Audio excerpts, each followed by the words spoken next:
जम्मू संगवारी मल्ला मुस्कान के राम राम जय जोहार जय छत्तीसगढ़। तो संगवारी हो राम भक्ति में लीन हुए बार हो जाओ तैयार और तुरंत सब्सक्राइब करो मोर यूट्यूब चैनल जेकर नाम है अमृत स्वर, जिसमें आप मला सुने बर मिली रामायण के संपूर्ण गाथा। तो जल्दी सब्सक्राइब करो। राम राम जय जोहार। प्रेम से बोलिए सियापति रामचंद्र की जय। जय हो मोरे रामा की।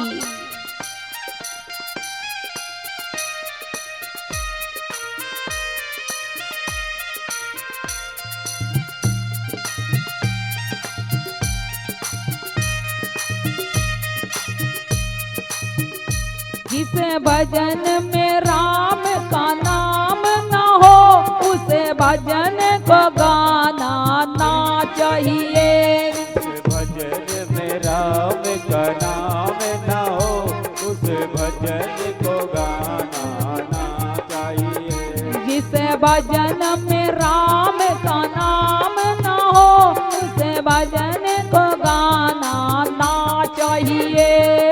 भजन में राम का नाम न हो उस भजन को गाना ना चाहिए।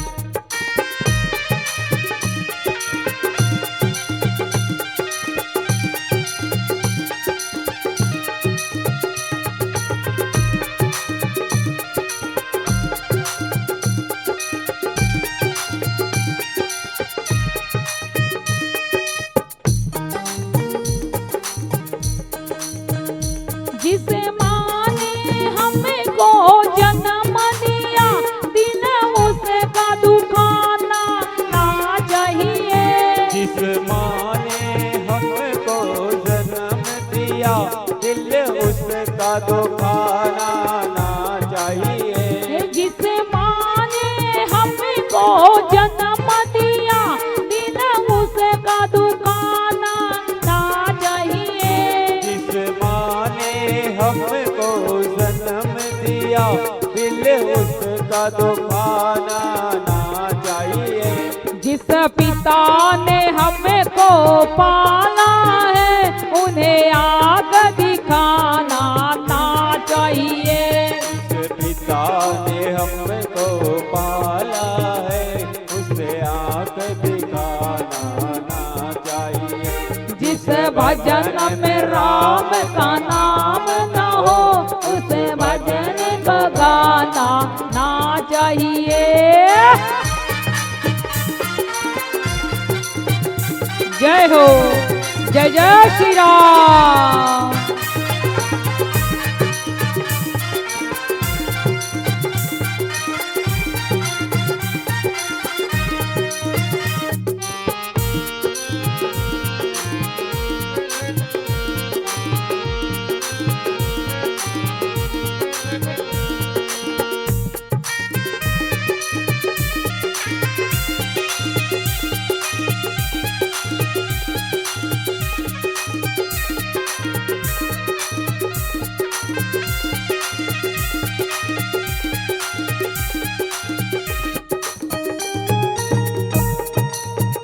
चाहे पत्नी कितनी प्यारी हो उसे भेद बताना ना चाहिए। चाहे पत्नी कितनी प्यारी हो उसे भेद बताना ना चाहिए। चाहे पत्नी कितनी प्यारी हो उसे भेद बताना ना चाहिए। चाहे पत्नी कितनी प्यारी हो उसे भेद बताना ना चाहिए। चाहे भाई कितना बैरी हो उसे राज छिपाना ना चाहिए। चाहे भाई कितना बैरी हो उसे राज छिपाना ना चाहिए। जिस भजन में राम का नाम न हो उसे भजन को गाना ना चाहिए।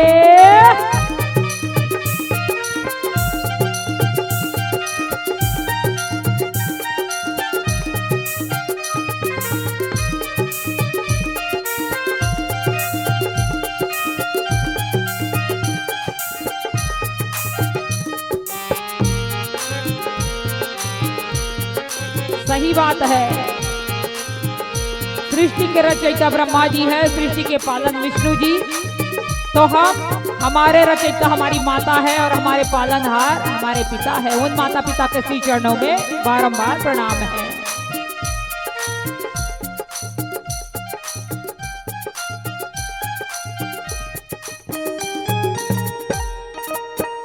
चाहे बेटा कितना प्यारा हो, उसे सिर पे चढ़ाना ना चाहिए। चाहे बेटा कितना प्यारा हो, उसे सिर पे चढ़ाना ना चाहिए। चाहे बेटा कितना प्यारा हो, उसे सिर पे चढ़ाना ना चाहिए। चाहे बेटा कितना प्यारा हो, उसे सिर पे चढ़ाना ना चाहिए। चाहे बेटी कितनी लाडली हो, घर घर में घुमाना ना चाहिए। बेटी कितनी लाडली हो, घर घर में घुमाना ना चाहिए। जिसे भजन में राम का नाम न हो, उसे भजन को गाना ना चाहिए।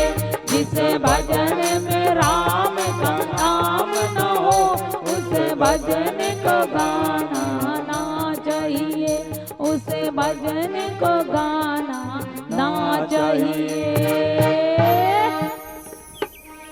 प्रेम से बोलिए सियापति रामचंद्र की जय। और माता सती भस्म हो गई। वीरभद्र महाकाली ने यज्ञ विध्वंस कर उधर वीरभद्र जी ने अपने दक्ष प्रजापति का सर और धड़ अलग कर दिया। देवों ने सभी भगवान को पुकारा तो शिव जी ने मैं अहंकार, मैं रूपी अहंकार का प्रतीक बकरे के सर को उनके धड़ से जोड़ दिया। इसीलिए मैंने ये किया, मैंने वो किया। मनुष्य कहता है आपने क्या किया, तेरा तुझको अर्पण, क्या लागे मेरा। सप्ताह के 7 दिन में आए हैं, सप्ताह के 7 दिन में ही जाना है। खाली हाथ आए थे और खाली हाथ ही जाना है। समय हो तो बलवान, राजा को रंग और रंग को राजा बनते देर ना लगती है। फिर अहंकार किस बात का।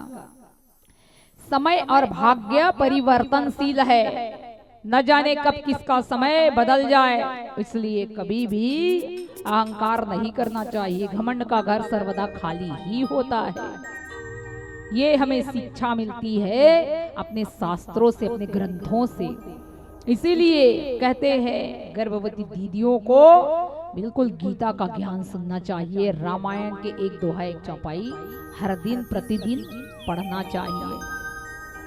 गर्भ में जो संतान होती है उनको गर्भ से ही संस्कार मिलता है। अभिमन्यु को नहीं देखे जी, माता उत्तरा के गर्भ में रह के उसने चक्रव्यूह का भेदन करना सीख लिया और उसकी माँ को नींद आ गई तो बाहर निकलना, चक्रव्यूह से बाहर निकलना ना सीख पाया।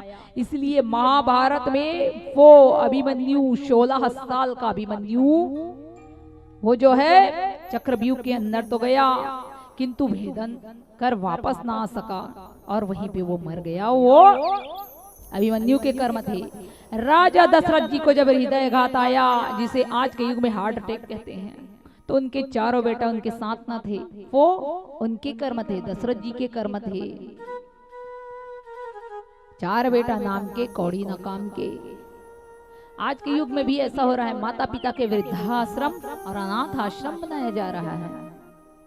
जिन्होंने अपना सब कुछ हमें दे दिया, अपने बच्चों के नाम कर दिया, वो उनकी संतान को वृद्धाश्रम, आप घर से बाहर निकल कर देखिए, वृद्धाश्रम और अनाथ आश्रम बना रहे हैं।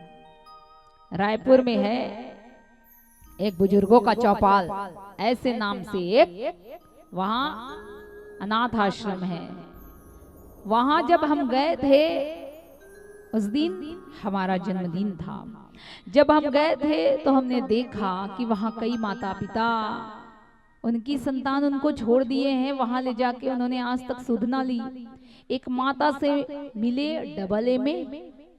वो इस वक्त 70 साल की उम्र में है और अपने समय में उन्होंने डबल ए में किया था, शिक्षिका थी। अब बताइए, रिटायरमेंट हुई तो उन्होंने अपना सब ध्यान अपने बेटे का विवाह किया तो बहू को उपहार में दे दिया। बहू बनी महारानी और सासू को बना दी नौकरानी। वो बाहर हो गई और हमें बड़ा शर्म तब आया जब उन्होंने कहा कि हम जिला धमतरी से आए हैं और वो दिमाग से एक माता और पिता गए हैं।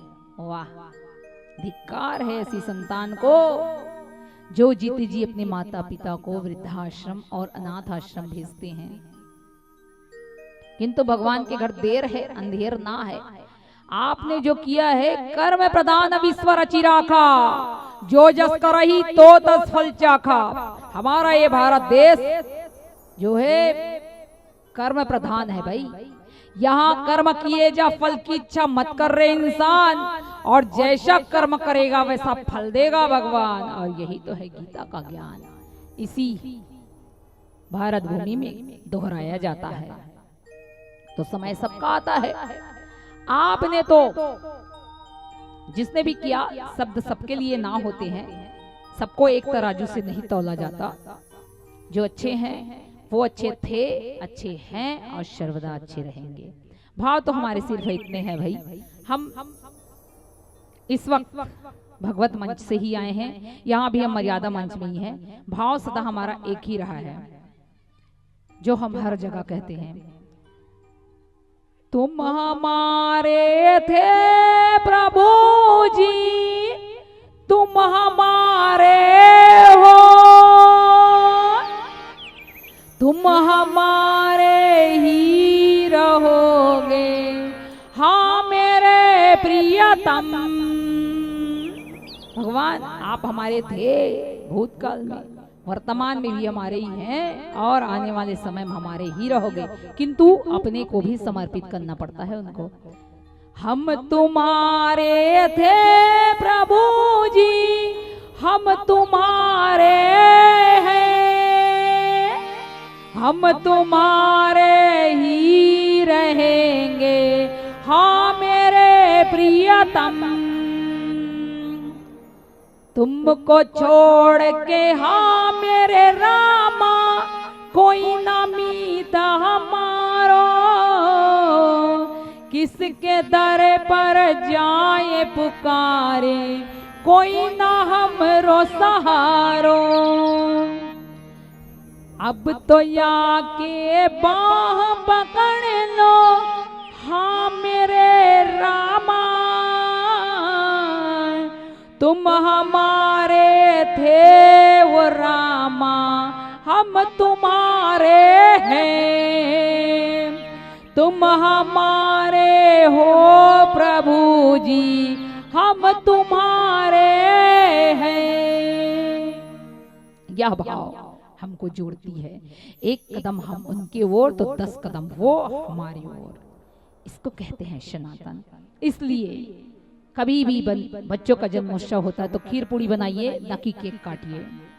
और फिर दूसरी बात, बच्चों को सिखाइए केक काटना बुरी बात है, ये हमारा सनातन नहीं था और नहीं है, तो आगे भी नहीं होना चाहिए। जो हो रहा है उसको बदलिए। शासन प्रशासन ने कहा प्लास्टिक बहिष्कार करिए, किंतु किसी ने माना क्या? किसी ने न माना। भाई प्लास्टिक में दोना पत्तल डिस्पोजल में खाने और पीने से हमारे अंदर तो प्लास्टिक जा रहा है, इसीलिए तो कई प्रकार की बीमारियां हमें हो रही है, कैंसर जैसे रोग हो रहे हैं, लाइलाज बीमारियां हो रही है, इंसान मर जा रहा है। इसलिए चतुराई और समझदारी खुद के ऊपर है। दूसरों को दोष देना छोड़िए, खुद के गलती खुद को दोष को देखिए। और वृक्षारोपण, पेड़ों की जिस प्रकार से अंधाधुंध कटाई हो रही है, कोरोना काल संदेश देकर गया है कि उस समय ऑक्सीजन की कमी हो रही थी, तो अब वो भविष्य में ना हो, ऐसा अंधकार कभी भविष्य में ना आए किसी के जीवन में, ये भी पहल करना खुद की जिम्मेदारी है। इसलिए वो पहल भी खुद करिए। जहां 2 पेड़ कटे वहां 1 पेड़ अवश्य लगाइए, फलदार, फूलदार और छायादार। ये पौधे आप लगाइए। बच्चों को जन्म दिवस में किसी मर्यादा मंच में या फिर कहीं भी ज्ञान यज्ञ में आप सुंदर तुलसी का पौधा और कई फलदार फूलदार नीम का पौधा, पीपल का पौधा जो सबसे ऑक्सीजन देने वाला, सबसे ज्यादा ऑक्सीजन देने वाला पौधा है, ऐसे पौधों को दान करिए, ऐसे पौधों को किसी को उपहार में दीजिए, उससे आपका भी फायदा है और सनातन का प्रचार भी यही है। क्योंकि एक कुम्हार को जानते हैं, वो कच्ची मिट्टी को उसी मिट्टी से दिया बनाता है, उसी मिट्टी से कलश बनाता है, उसी मिट्टी से मटके बनाते हैं। दिया भगवान में जल रहा है इस वक्त, कलश को कलश यात्रा में आप सिर पर धारण करते हैं, और जो मटका है उससे पानी पीकर अपनी प्यास को बुझाते हैं, जो शांति देता है। और वही शिल्पकार और वही कुम्हार जो है मैया दुर्गा और गणेश भगवान और न जाने कितने देवी देवताओं की मूर्ति बनाता है। वही शिल्पकार तो माता पिता है जी, जो अपने बच्चों को संस्कार रूपी जल से ऐसे सिंचित करिए कि ये आपका सर गर्व से ऊंचा करे, आपका नाम रोशन हो, आपके बड़ों का नाम रोशन हो। प्रतिदिन बच्चों को ना अपने पूर्वजों की कहानी सुनाइए रात में सोने से पहले, कि हमारे पूर्वज जैसे थे, जो नहीं है उसके विषय में सुनाइए, है उसको तो देख ही रहे रोज दिन, जो नहीं थे उनकी कथा सुनाइए, ताकि उनको उनसे लगाव हो और आपसे लगाव हो। ऐसे रोचकता भरे कथा कहानी को सुनाइए, है ना। इससे भी बच्चे आज नहीं सुनेंगे, कल सुनेंगे, परसों सीखेंगे और वही करेंगे जो आप चाहोगे। ये भी अपने ऊपर है। बेटियां वही होती है जो सुंदर अपने माता पिता को कन्यादान का अवसर देती है, और उनके माता पिता ऐसे ही 7 पीढ़ी स्वर्ग के सुख भोगते हैं। भगवान के दरबार में मोक्ष और भगवान के दरबार में उन्हें स्थान मिलता है। बेटियां दोनों कुल को तारती है, इसीलिए कहते हैं। और बेटों को भी, भाई पूत को पूत तो का धन संचय, पुष्य पुत तो का धन संचय, का करेंगे धन को संचय करके, इकट्ठा करके। संतान हमारी सपूत है, स्वयं कमा लेगी, है ना। और यदि संतान हमारी कपूत है तो सारी जमा पूंजी जो है वो बर्बाद कर देगी। और आगे तो खुद समझदार हैं, सबको सब कुछ पता है। क्योंकि महाभारत तो भारत का प्रथम युद्ध था जो 2 भाइयों के बीच में हुआ था, किंतु आज तो घर घर महाभारत है। भाई कलयुग बैठा मार कुंडली, जाऊं तो मैं कहां जाऊं, घर घर इतने रावण बैठा, इतने राम कहां से लाऊं। किंतु हर साल प्रतिवर्ष रावण का पुतला दहन करते हैं, किंतु जो खुद के अंदर बुराई, अवगुण, जलन, छल, कपट, ईर्ष्या, द्वेष रूपी रावण भरा है, उसका अंत कौन करेगा? कौन करेगा बताइए ना। उसके अंत करने के लिए स्वयं के अंदर श्री राम को जगाना होगा, तब सनातन आएगा जी। इसलिए जय जय श्री राम कहने से ना होगा।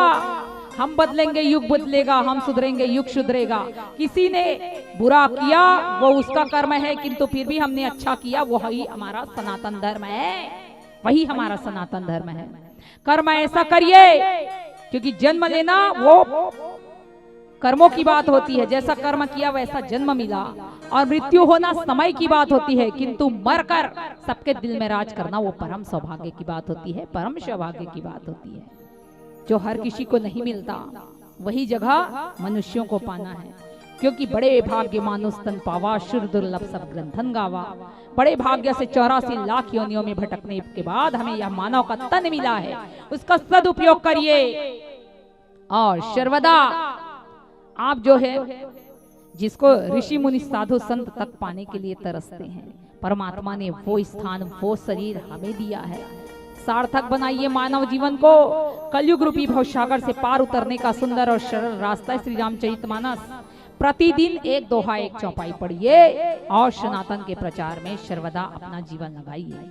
बस हम यही कहना चाहते हैं और हर जगह यही ही कहते हैं। प्रेम से बोलिए सियापति रामचंद्र की जय।